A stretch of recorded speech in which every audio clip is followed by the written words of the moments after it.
Buenas noches. Finalmente, después de casi 140 días, parece que hay una salida, no me atrevería a decirlo, resolución de la crisis, tampoco.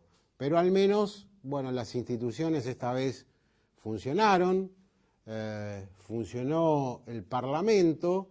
Creo que le ha hecho un inmenso bien a la política lo que sucedió en el Senado, un ámbito que no gozaba de buena prensa, un ámbito que fue protagonista de varios escándalos, y lo que se vivió el jueves a la madrugada tuvo todos los ingredientes que uno necesita para ver una buena historia. Después de tanta tensión, de tantas cosas que se dijeron desde un lado y del otro, de palabras y rostros crispados, les vamos a presentar una perlita que encontramos en Google y que es exclusiva de En Profundidad. Vamos a entrar al programa de esta manera.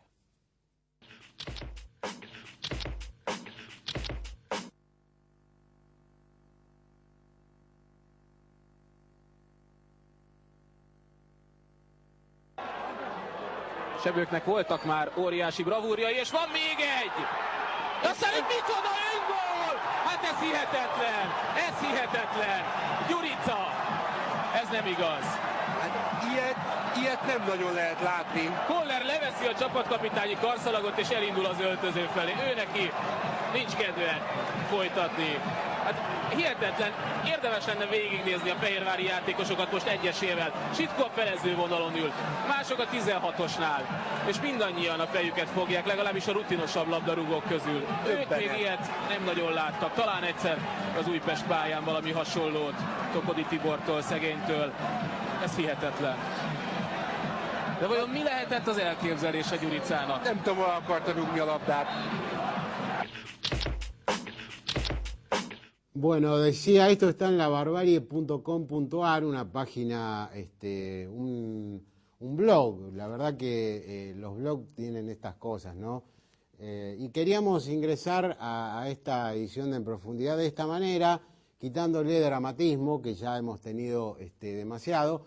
La última cuota o el último aporte a la confusión general, creo que confusión es un adjetivo liviano, creo que la palabra es locura, tiene que ver con el expresidente Néstor Kirchner, que yo no sé por qué no toma la decisión de irse a alguna embajada, a algún país extranjero, alejarse del poder, porque le está haciendo mucho daño a su esposa, a la presidenta de la Nación.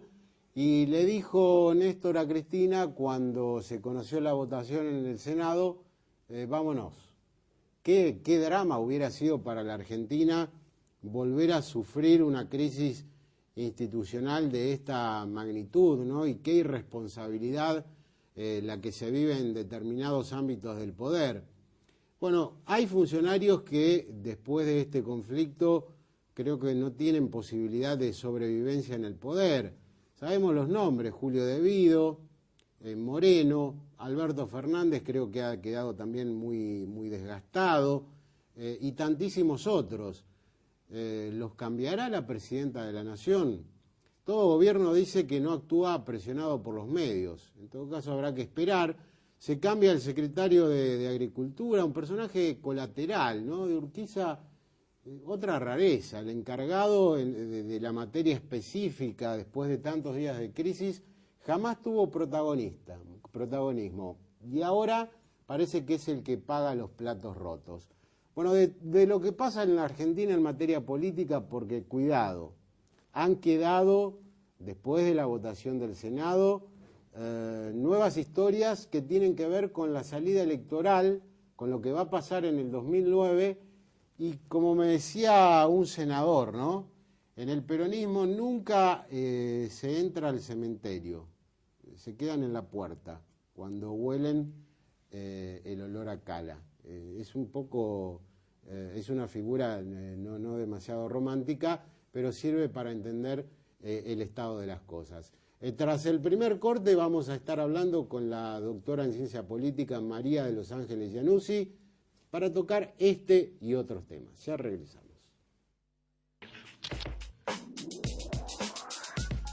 Entonces está con nosotros la doctora María de los Ángeles Iannuzzi. Gracias por venir, doctora. Gracias a ustedes. Bueno, vamos a presentar primero el libro que acaba de publicar María de los Ángeles Iannuzzi, Democracia y Sociedad de Masas, la transformación del pensamiento político moderno, un libro que se va a presentar en agosto con Ricardo El 19 de Senecal. agosto, sí. Pero bueno, tendremos oportunidad de hablar de este tema. Me interesa conversar con usted de cómo ha vivido estos días de locura, ¿no? De sinrazón, difícil de definir. Sí, o sea, muy preocupada, por supuesto, porque digamos, se había generado una crisis política que en el fondo es una crisis fabricada, digamos, porque no había motivos. El hecho que digamos, que de alguna manera la dispara, en realidad no tendría que haber llegado a esa envergadura. Se plantea como crisis política, desafortunadamente, desde el mismo Estado, con lo cual, bueno, genera, digamos, una situación de inseguridad en general en la sociedad, ¿no? Es decir, qué es lo que puede pasar, digamos, mañana, digamos, si uno puede pensar hasta su vida cotidiana de manera normal, cuando el conflicto se extremaba absurdamente. Claro. Hubo distintas variantes. A mí lo que más me sorprendía y me sorprendió es la descalificación hacia el otro. Es decir, ya no se trataba de decir, bueno, están equivocados, quieren la renta extraordinaria, sino que se decía golpistas, desestabilizadores, comandos civiles. Si en este tema se utilizan estos adjetivos, imagino lo que va a pasar si, por ejemplo, no sale la ley de estatización de Aerolíneas Argentinas. Bueno, totalmente.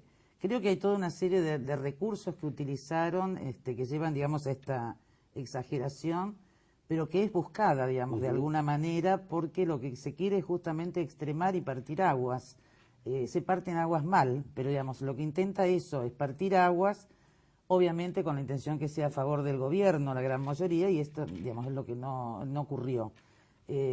Digamos, todos estos recursos lingüísticos, ¿no? Que llevaban a nombrar las cosas como golpe, como actos, digamos, de desestabilización del gobierno, que no eran reales, y que, bueno, gran parte de la sociedad lo percibe como no reales. Por eso, digamos, también la reacción.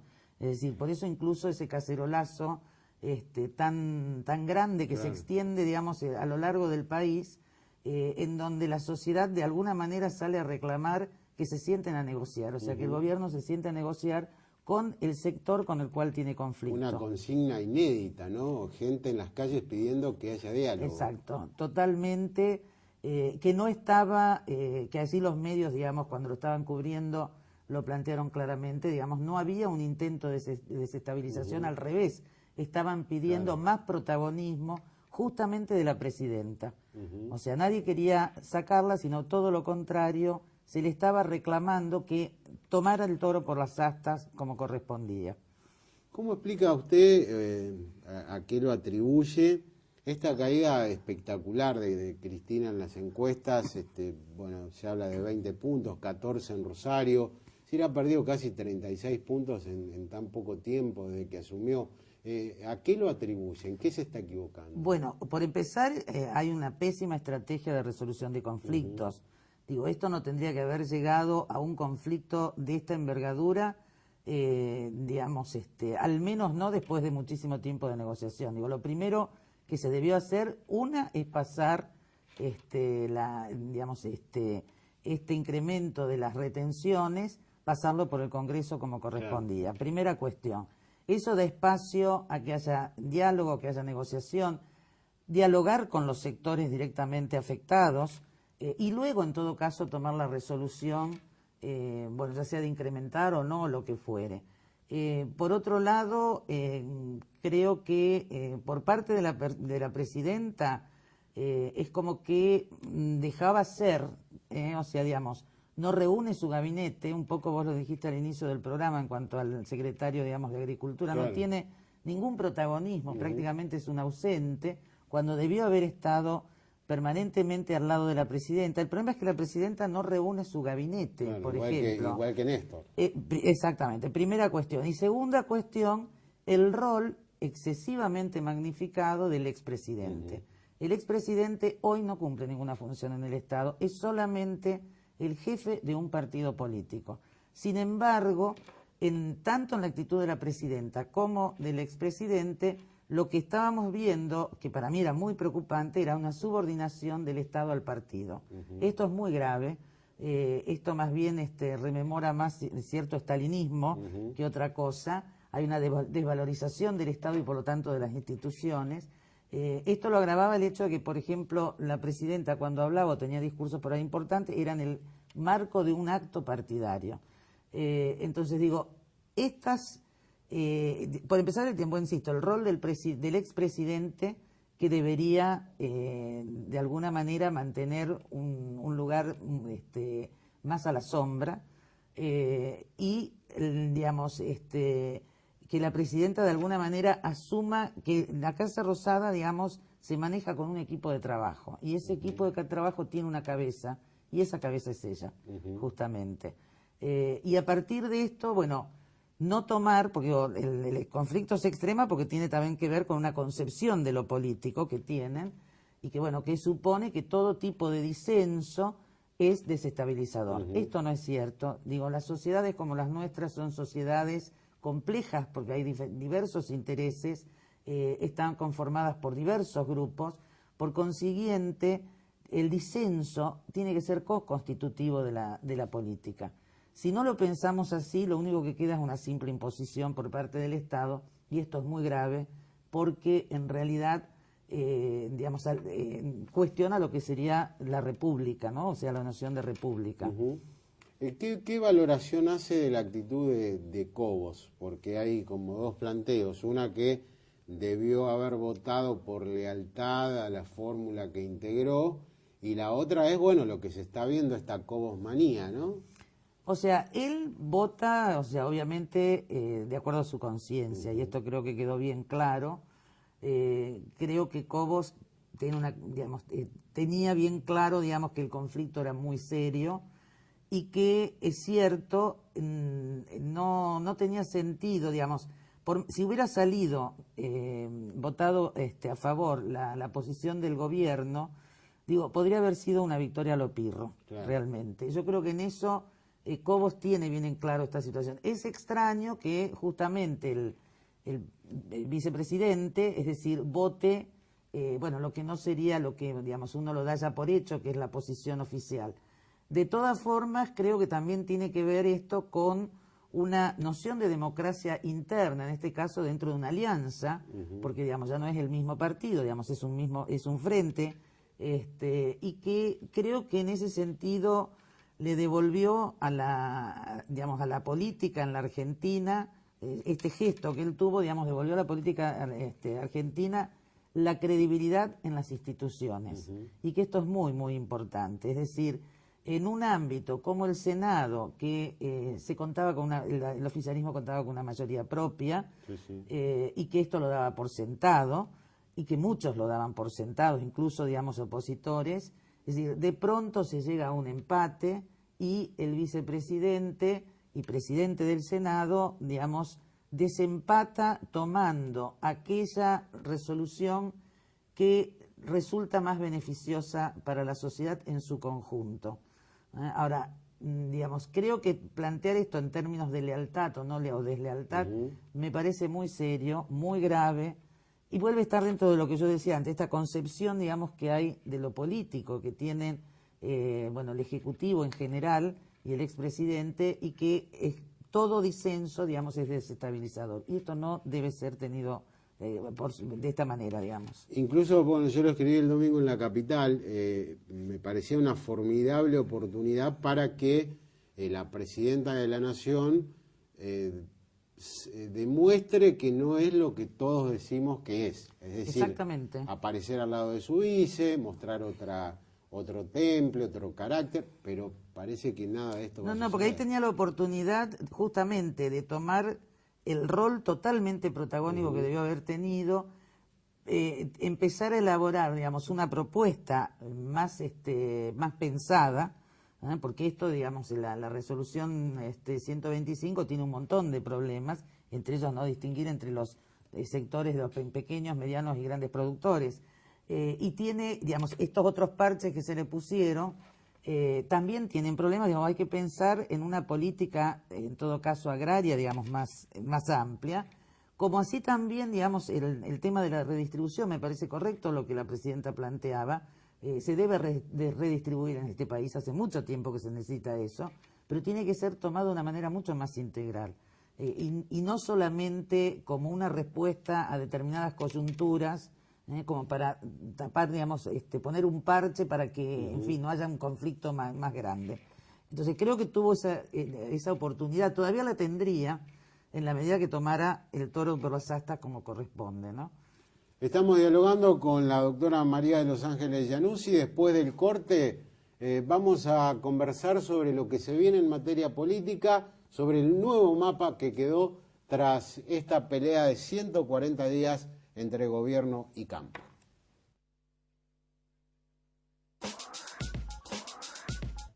Una de las cuestiones, doctora Iannuzzi, que sorprende es que en este marco de conflicto no apareció ningún opositor,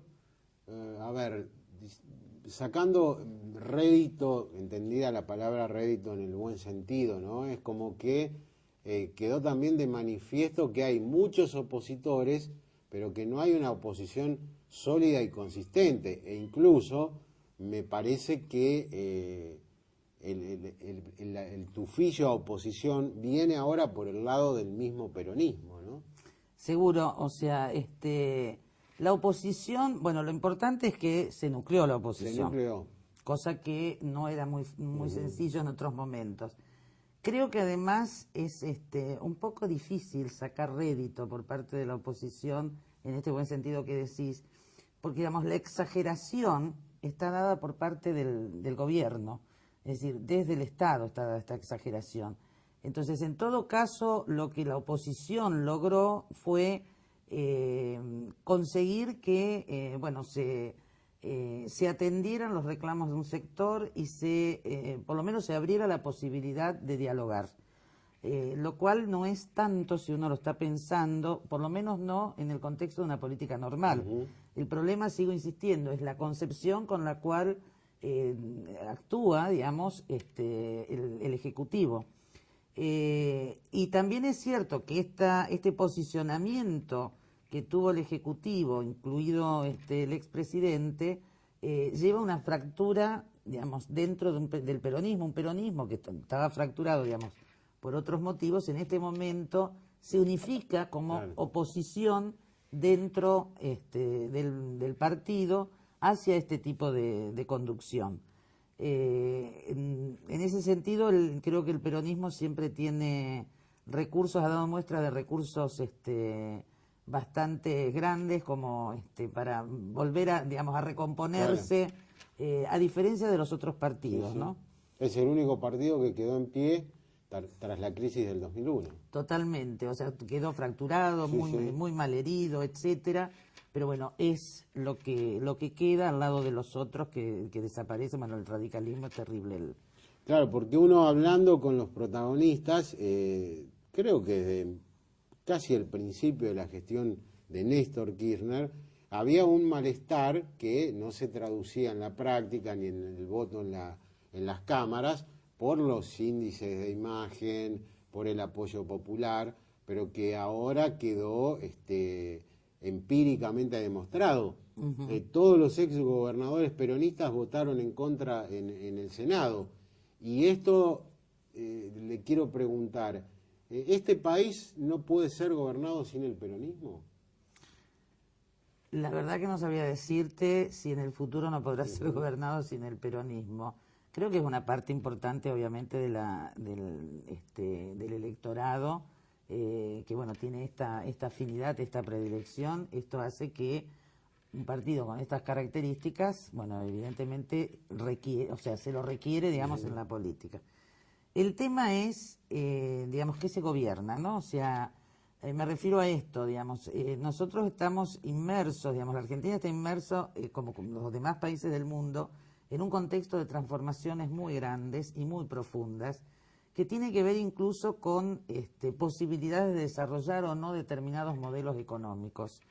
Digo, ya sea el peronismo o cualquiera, o un partido a venir nuevo, digo, en realidad, digamos, esto va a funcionar en la medida que sepamos pensar la Argentina en función de ese nuevo contexto mundial, que es la carencia que estamos teniendo en general.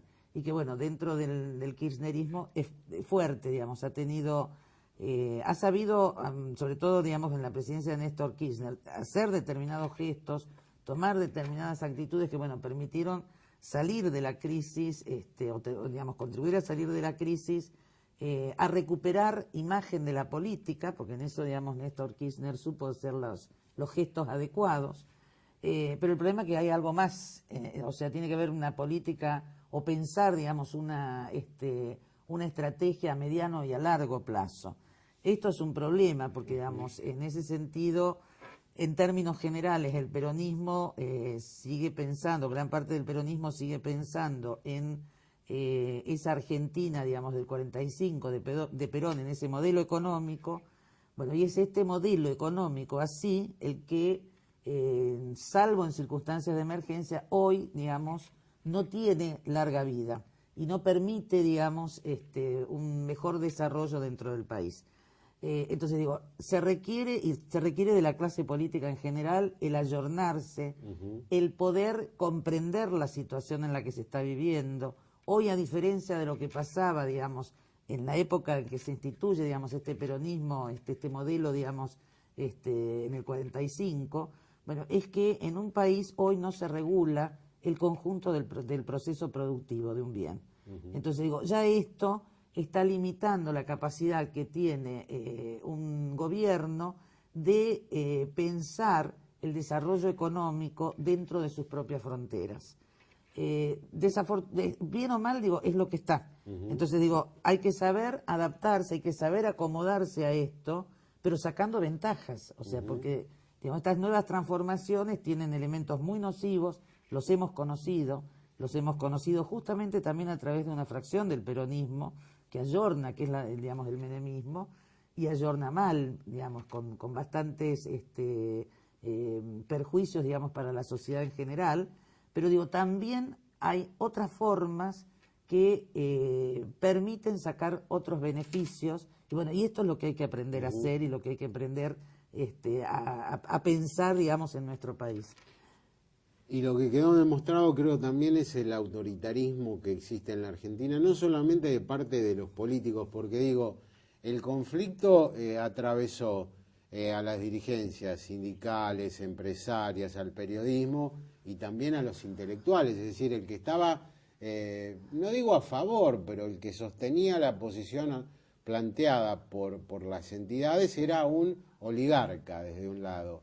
Me parece que esto muestra un poco lo que pasa en la Argentina, ¿no? El autoritarismo, sí, probablemente la cultura, digamos, autoritaria que todavía tenemos, pero también, y yo creo que esto es muy importante tenerlo en cuenta, digo, la noción de democracia tiene varios significados. Digamos, hay una noción de democracia que es terriblemente autoritaria, y que es esta la que se estaba manejando. Digo, cuando la presidenta dice, yo fui votada, tenía el 47% de los votos, que nadie se lo cuestionó, pero que nos está dando una legitimidad de origen, pero digamos, ella que está convirtiendo esta legitimidad de origen ¿en qué? Es como que se está convirtiendo ella en la expresión de la voluntad popular. Cada vez que ella habla es la expresión de la voluntad popular. Entonces, o sea, ella acentuaba mucho esto, el 47% de los votos, por lo tanto el resto, llegó a decir que la dirigencia, digamos, de las asociaciones de las entidades agrarias no era elegida, digamos, el 47% de los votos, pero el pueblo gobierna a través de sus representantes. Me hacía acordar mucho cuando Robert Michels define el bonapartismo, toma una expresión de Napoleón III, que dice, somos democráticos por la base, pero autoritarios en el poder. Digo, esa noción de democracia, que es una faceta de la democracia, esa noción es la que quedó, digamos, de alguna manera expulsada cuando después de la Segunda Guerra Mundial se unifica democracia con liberalismo. Esta idea de democracia liberal, donde reconocemos las libertades, donde reconocemos los derechos de los otros y por lo tanto los derechos de las minorías, que este es el modo que tenemos nosotros de entender la democracia, no es la misma que apareció ahora. Pero es una noción también de democracia. No solamente tiene que ver con una cultura autoritaria, sino que tiene que ver con un componente, una pata que se había, digamos, contenido, pero que pasa esto, se contiene esa pata de la democracia, quiere decir que en cualquier momento puede aflorar cuando se la deja de contener. Y esta creo que fue una situación. Doctora Januzzi, ha sido muy interesante dialogar con usted. Suerte con el libro y muchísimas volveremos gracias a charlar en profundidad. ¿Cómo no? Hacemos el corte, va a estar con nosotros Pedro Peretti, uno de los dirigentes más importantes de Federación Agraria, para ver qué es lo que quedó, qué es lo que viene y cuáles son las conclusiones a las que arribó este sector.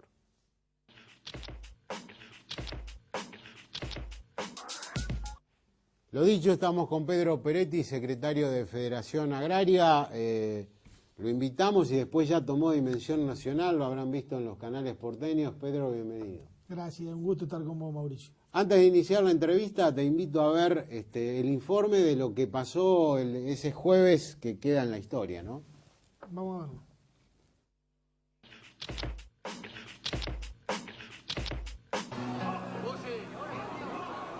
Cuando tenía 3 años y no transitaba. ¿Qué te ofrecieron, hijo de puta? Pero decilo, Enzo. Mi corazón dice otra cosa. Y no creo que esto sea...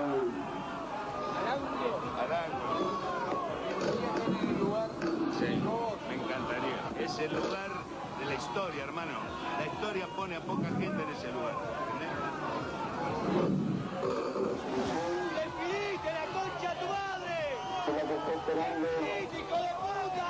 la ciudadanía. Están esperando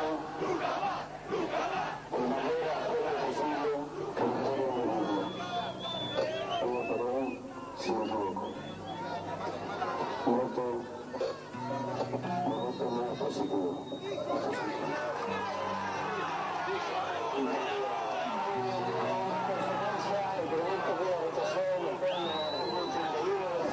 Mi voto no es positivo.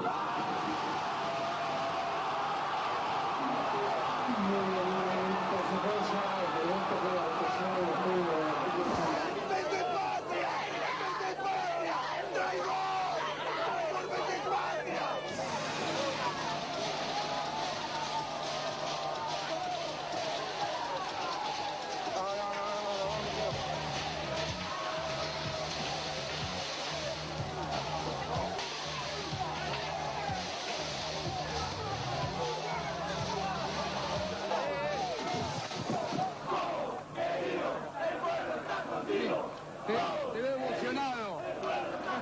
Por fin privó la razón y el convencimiento de algo bien para todos los argentinos. ¿Qué te pareció la reacción de todos recién? Espectacular.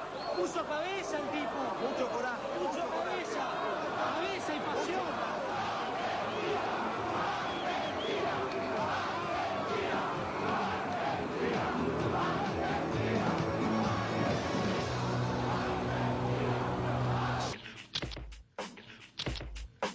Bueno, hemos visto cosas increíbles, ¿no? Gente llorando, gente muy pobre que no tiene campo ni nada, ¿no? Que deben ser militantes políticos o gente llevada al Congreso, pero bueno, no viene el caso. ¿Qué quedó, Pedro, de todo lo sucedido durante estos 140 días casi? ¿Cuál es la opinión de ustedes de cómo terminó? Bueno, digo, terminó una parte del conflicto, ¿no es cierto? Nosotros estamos muy conforme con que se haya derogado la resolución 125. Lo que no estamos conformes es cómo se derogó la resolución 125. Yo creo que el gobierno debería haber sustituido ese instrumento económico que es una resolución como la 125 por uno superador y que contemplara, diríamos, lo que se había votado o los distintos proyectos que había, tanto en senadores como en diputados. Esa es una cosa que ha quedado pendiente y que esperemos que en el curso de esta semana se resuelva, contemplando esencialmente los intereses de los pequeños y medianos productores. Digo, ahora volvimos todo al 11 de marzo. Eso significa que estamos todos iguales, pool de siembra y pequeños productores. Ahora hay que hacer una cosa superadora, porque todos los proyectos que hubo, tanto en Cámara de Diputados como en Cámara de Senadores, tanto del oficialismo como de la oposición, todos reconocieron que no se podía tratar a todos por igual, que los pequeños y medianos productores necesitaban una segmentación especial. Esperemos que ahora, tanto oficialismo como oposición, que es tan responsable en este momento con el oficialismo, de encontrar este elemento superador. ¿Y confían en eso? ¿Confían en que se va a lograr? Porque el gobierno hasta ahora, salvo las medidas que decidió Cristina, las compensaciones y demás, los retoques que se hicieron en diputados, se mostró inflexible. ¿Crees que a partir de lo sucedido el gobierno va a reaccionar?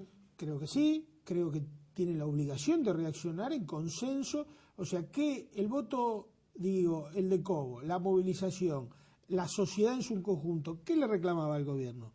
Consenso y diálogo. Digo, yo hubiera sido presidente de la República, salvando la distancia, hubiera convocado inmediatamente a los líderes parlamentarios del oficialismo y la oposición y hubiera convocado y hubiera tratado de encontrar un consenso común para suplantar la 125.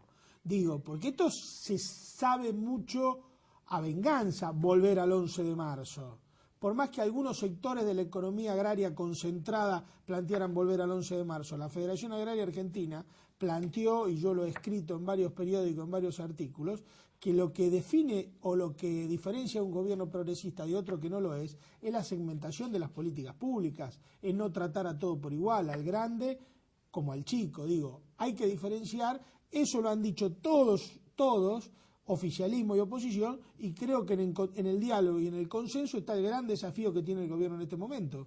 Está planteado para las próximas horas una reunión de la mesa de enlace. ¿Para qué?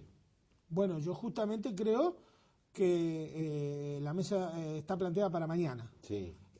La mesa de enlace debe encontrar una síntesis y debe seguir trabajando en encontrar un programa agropecuario común con esta diferencia que nosotros te marcábamos. Para nosotros es muy importante, para la Federación Agraria, para la inmensa mayoría de pequeños y medianos productores que habitan en el sur de Santa Fe y en el norte de la provincia de Buenos Aires, que haya una segmentación positiva en favor de los más chicos es fundamental para que en los próximos años siga habiendo una agricultura con agricultores. Entonces nosotros vamos a llevar estos planteos a la mesa de enlace y si no, los llevaremos por nuestra cuenta al gobierno. Vos siempre te mostraste al inicio de la gestión Kirchner como, no diría simpatizante o militante, pero con una mirada positiva. Así es. ¿Qué es lo que más te sorprendió en todo este tiempo de peleas, de agresiones verbales? ¿Qué queda de todo eso?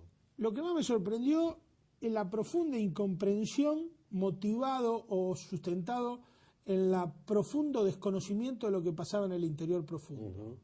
Me sorprendió realmente que no comprendieran y que no leyeran este fenómeno, digo, porque uno ejerciendo la función del gobierno se puede equivocar y se equivoca todos los días, pero lo que no puede es persistir en el error sistemáticamente durante 4 meses, que no viera que estaba pasando un fenómeno que era distinto. O sea, no se puede calificar golpistas, desestabilizadores, destituyentes, dirigentes rústicos, al servicio de la antipatria, y cientos y miles de personas durante 120 días sosteniendo un conflicto. Digo, hay un actor político, hay un actor social nuevo que debería haberle leído y que está pidiendo sentarse en la mesa, que es el interior profundo, que es la nueva burguesía nacional, de esa que habla Kirchner, es esta.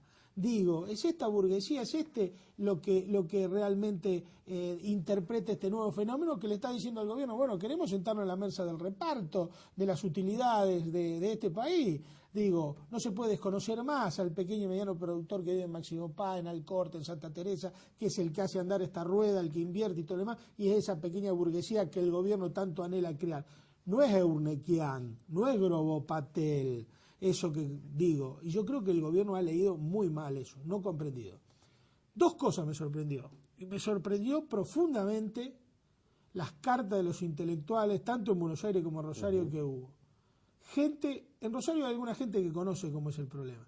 Gente que debe haber pasado más de 30 años que no conoce y no toca un chacarero, ni pasa 15 días viviendo en un pueblo de 3.000 o 4.000 habitantes del interior profundo, ponerse a opinar, a calificar y a catalogar a dirigentes y a militantes de ese movimiento social y a la gente en común, digo, es echarse en contra de un amplio sector social, como es una clase media esta, que tiene que ser ganada para un proceso progresista y no tirársela a los brazos de la derecha. Digo, hay una incomprensión muy grande en este fenómeno, muy grande, y leyeron todos muy mal lo que estaba pasando.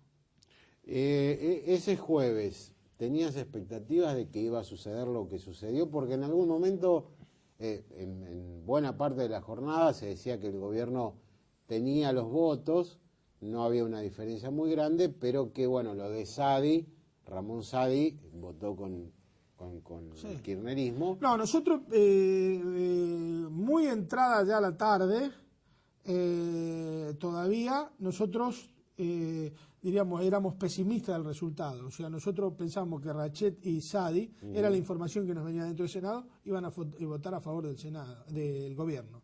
Saadi efectivamente votó a favor del gobierno y Rachet votó en contra. Eso permitió que fuera el empate, ¿no es cierto? Nosotros pensábamos, nos habían informado que iba a haber un par de abstenciones, que finalmente no se produjeron, y yo tenía una gran duda sobre el voto de Cobos. Digo, Eduardo Bussi, como se ve en el video, estaba absolutamente seguro. Yo estaba atrás de Eduardo durante todo el... Me dice, quédate tranquilo. Digo, no, voto... Yo digo, pensaba que iba a votar en contra. Eduardo estaba tranquilo que iba a votar a favor, pero bueno, salió como salió y ganamos gracias a eso, a ese voto ganó la posición del sector agropecuario. Y lo que se viene, los reclamos que ustedes van a plantear para que la sociedad entiendan, implican también volver a las protestas, no digo a los cortes de ruta, pero al estado asambleario. Nosotros vamos a volver al estado asambleario, no vamos a volver a los cortes de ruta, pero nosotros debe garantizarse que los pequeños y medianos productores tengan una política diferenciada. La Argentina necesita una ley de arrendamientos rurales. La Argentina necesita que graben financieramente a los pools de siembra. La Argentina necesita tener una política agropecuaria que no la tiene. Digo, fíjate vos lo que pasó. Y volviendo a la carta de intelectuales rosarinos que dice que tienen una política agropecuaria deficiente. Hay una benevolencia para calificar la política agropecuaria del kirchnerismo en ciertos sectores progresistas de la izquierda que es realmente llamativa. No es que hay deficiencia en política agropecuaria, hay una política absolutamente neoliberal que viene de la época del menemismo, sino que es que 2.176 productores manejen el 60% de la soja de este país, que durante los 5 años de Kirchner se hayan deforestado 2,5 millones de hectáreas para sembrar soja, que le hayamos transferido las últimas 2 cosechas de trigo en un equivalente de 375 millones de dólares de los productores a las cerealeras, que le hayamos dado el monopolio de la exportación prácticamente de carne y de la vaca conserva a 2 frigoríficos extranjeros, que le hayamos transferido miles de millones de dólares a la aceitera, que le paguemos el 4% de reembolso a 6 aceiteras, que significa más de 800 millones al año, que no se haya reglamentado la ley Martínez Raimonda, que nosotros el día miércoles vamos a hacer una conferencia en Buenos Aires. Digo, eso es neoliberalismo puro, no es deficiencia. Digo, que haya una concentración monopólica en la producción de alimentos, que un novillo en pie se le pague 3.5 a un productor y que la carne, el asado esté 25 o 28 mangos en la carnicería. Esa diferencia en el medio que se la quedan los frigoríficos. Digo, lo mismo pasa con el pan, lo mismo, o sea, con la harina, lo mismo pasa con el aceite, lo mismo pasa en todos los rubros de la industria alimenticia. Hay monopolio, concentración, privilegio y corrupción. Las 4 cosas, digo, ahí es donde hay que atacar. Una política progresista ataca a eso, no ataca a los productores, ataca a eso. Digo, porque la política del kirchnerismo fue extorsionar a los productores y extorsionar a los consumidores. Y en el medio, grandes beneficios para toda la industria alimenticia concentrada. Pedro, muchas gracias por haber venido a este programa y bueno, supongo que seguiremos conversando en el futuro. Para mí es un placer y cuando vos quieras estamos aquí. Hacemos el último corte, conclusiones y cerramos el programa.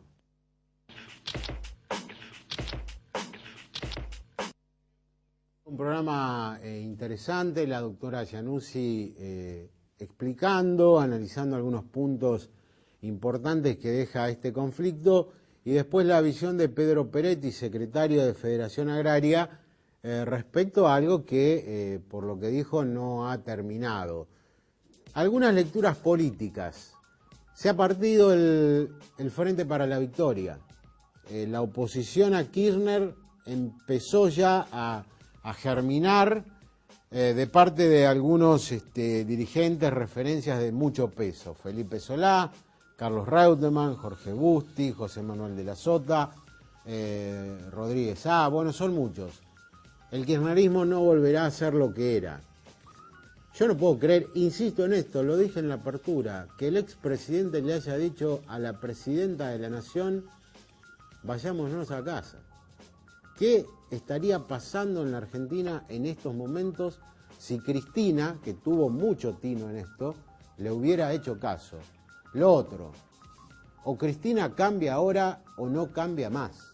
Tiene una imagen raída, 20% de imagen positiva, 14 en Rosario y en algunas grandes ciudades.